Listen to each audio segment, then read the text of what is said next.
नमस्कार, आप देख रहे हैं ईस्टर्न स्काई मीडिया समाचार बुलेटिन के साथ मैं हूं स्वाति ढल।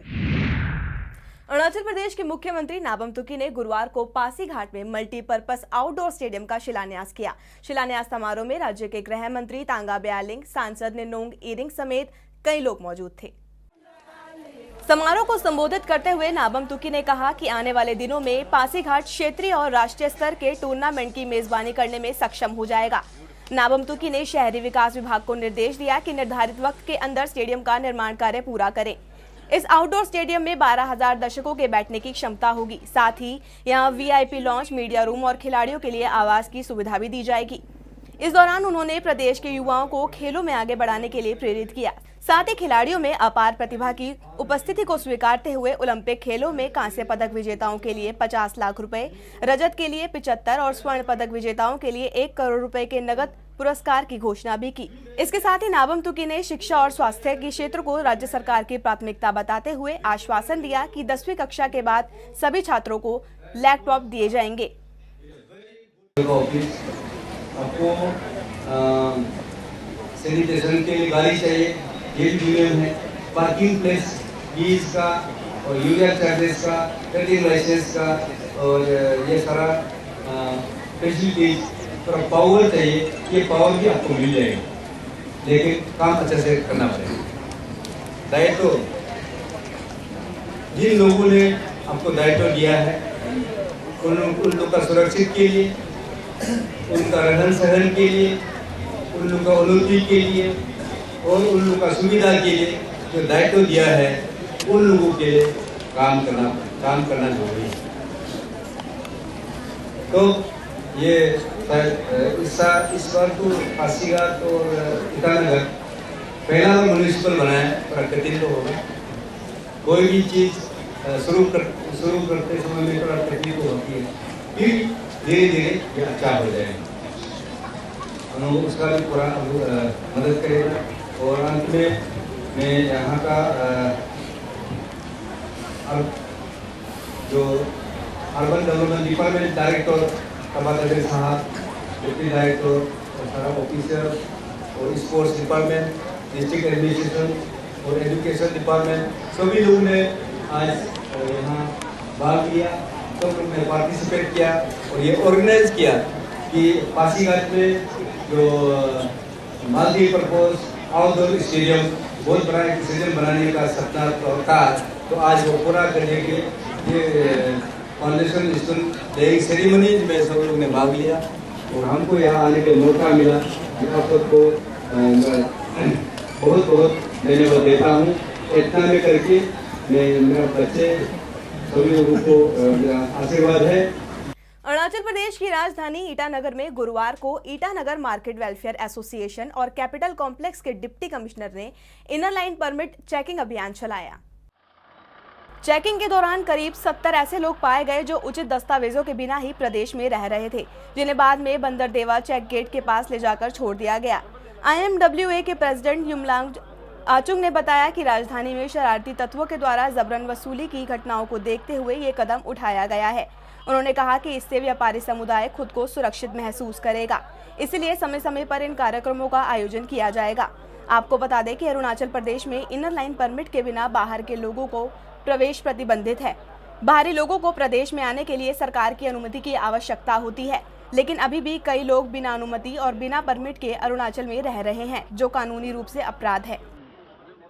हम लोग का यहाँ में कैपिटल, यहाँ पे बहुत अनेक प्रकार का लोग यहाँ पे हैं, बिजनेस कम्युनिटी, और हम लोग का इनसिक्योर है और हमेशा स्ट्रेसन किडनैपिंग होते रहता है। तो अभी आज हम लोग जो इनर लाइन ड्राइव किया, आईमा का ओर से और डीसी का साथ भी है और पुलिस भी साथ में, तो उन लोग हम लोग का 72 तो यहाँ में निकला जिसका पास में कुछ एड्रेस नहीं है, कहाँ से आया क्या आया। तो इस प्रकार का हमारा कैपिटल कॉम्प्लेक्स में कुछ 2-3 साल से बीता हुआ है। तो उसको हमारा इनसिक्योर था, इसलिए उसको हम लोग हटाने से हम लोग यहाँ का जितना बिजनेस कम्युनिटी का सिक्योर है, इसलिए हम लोग उसको जो है आज हम लोग ड्राइव किया।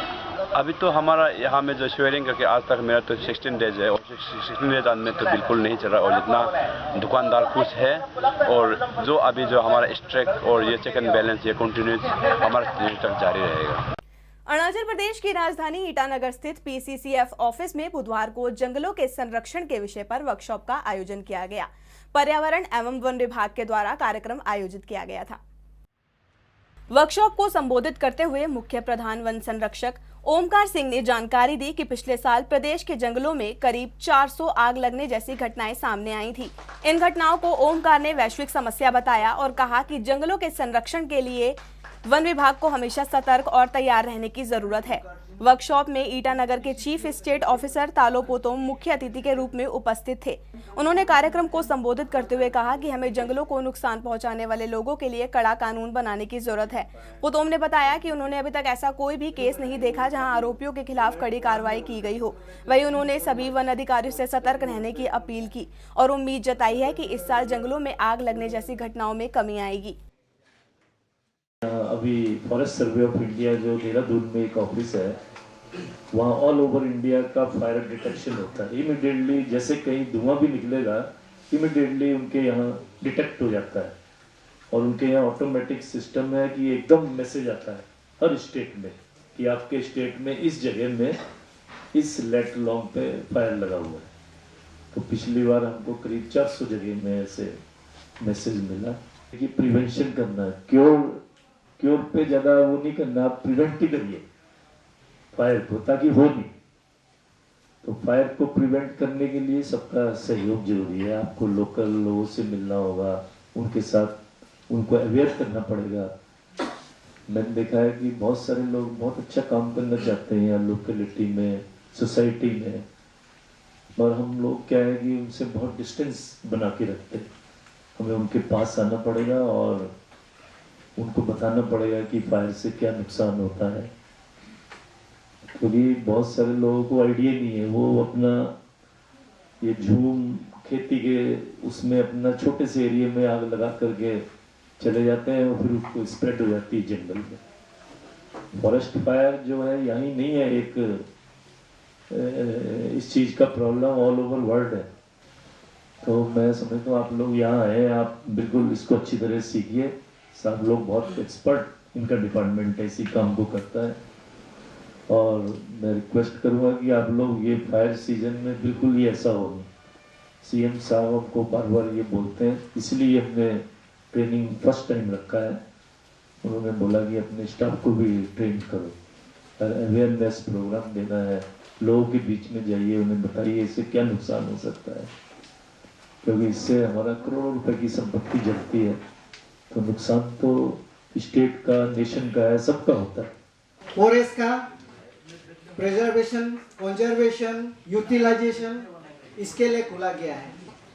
आज का दिन हम जो फॉरेस्ट फायर के बारे में बात करने जा रहा है, उससे पहले हमको ये जरूर अपना आपको आज रात को एक कोरा कागज में लिखना चाहिए कि मेरे नौकरी करने का समय में हमने ये प्रिजर्वेशन और कंजर्वेशन और यूटिलाइजेशन ऑफ हमारा फॉरेस्ट को हमने क्या क्या काम किया है।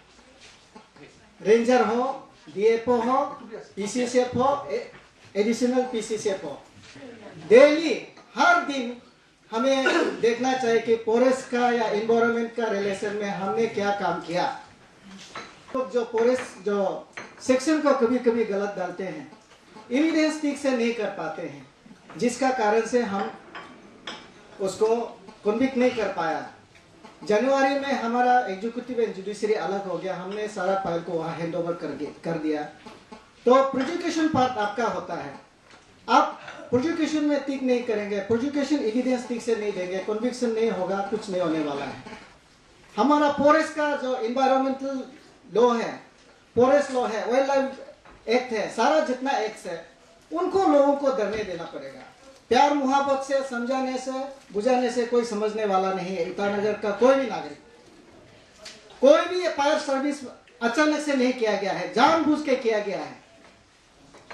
एंड इंटायर दिस कैपिटल आप देखिए, मोक्तू से लेके चीफ मिनिस्टर का लेके गवर्नर से लेके हमारा पोलो कॉलोनी से लेके ये आपका reserve forest and wild life sanctuary act में आता है।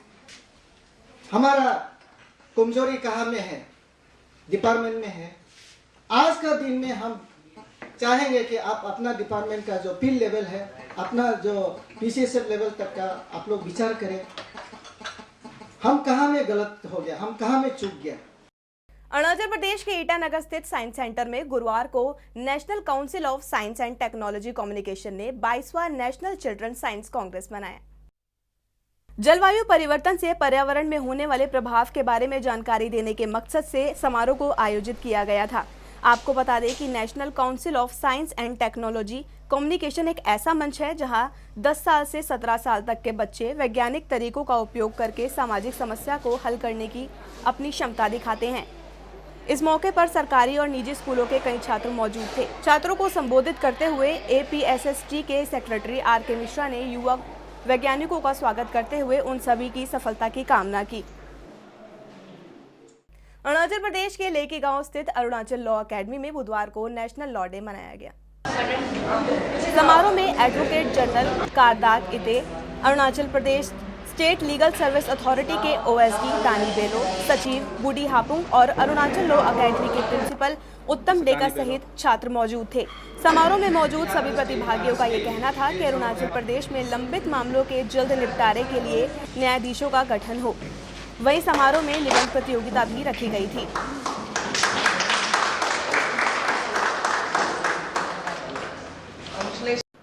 Basically, Law Day is to commemorate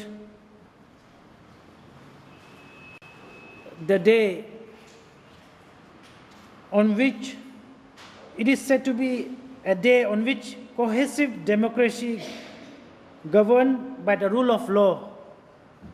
That means on this day we are to remember that the rule of law has a supremacy in today's scenario.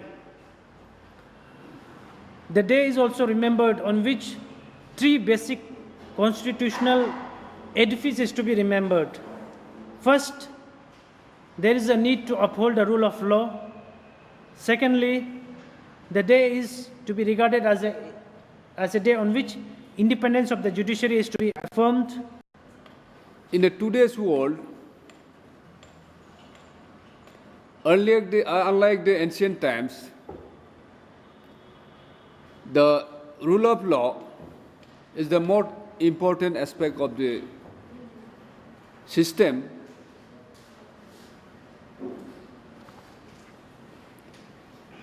You might have heard the Latin word. In earlier days, it used to be rex is lex. Now in the modern days, it is just the opposite. It is called lex is rex. That means earlier days, king was the law. Rex means king and lex means law. King was the law. Nowadays, in converse, law is the king. That is the rule of law. खबरों के इस अंक में फिलहाल इतना ही।